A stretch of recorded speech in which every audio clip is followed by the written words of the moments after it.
Pendant longtemps, j'ai cru que pour faire des économies, il fallait se serrer la ceinture. Moins sortir, moins se faire plaisir, toujours dire non. Et franchement, ça ne tient pas dans la durée. Même quand on fait attention, à un moment donné, on craque. Pas parce qu'on est faible, mais parce que se priver en permanence, ce n'est pas une solution. Avec le temps et en testant plein de choses, j'ai appris que ce n'est pas la privation qui fait économiser, c'est l'optimisation. Je n'ai pas changé mes habitudes. J'ai juste appris à utiliser des outils, des réflexes et des méthodes qui me permettent de dépenser plus intelligemment, sans frustration inutile. Dans cette vidéo, je vais t'expliquer comment optimiser ce que tu dépenses déjà, avec des réflexes simples que j'applique moi-même au quotidien.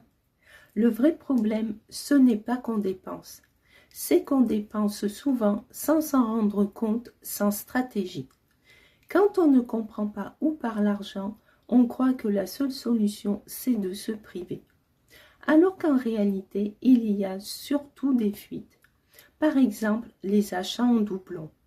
On rachète parce qu'on ne sait plus ce qu'on a déjà. Et ça plombe le budget sans aucun plaisir en plus. Il y a aussi les achats vite faits. Le petit truc pris au passage. Par exemple, une boisson, un snack.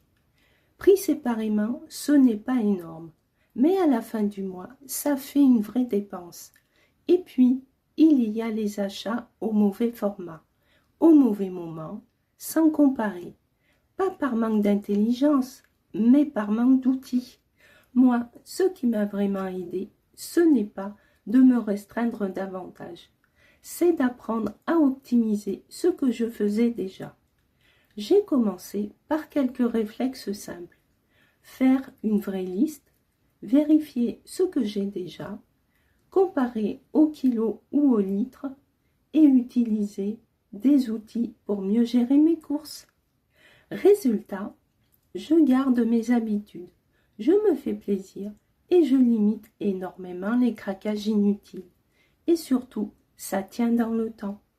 Parce qu'un budget qui fonctionne, c'est un budget que tu peux tenir sur la durée. Si tu dois retenir une chose de cette vidéo, c'est ça. Économiser ne doit pas être une punition.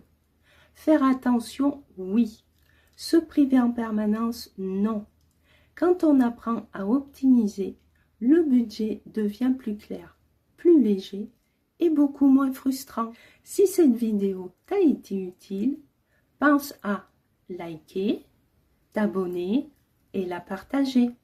Ça me permet de continuer à te proposer du contenu concret basé sur du vécu. Et si tu veux aller plus loin, rejoins ma communauté Telegram.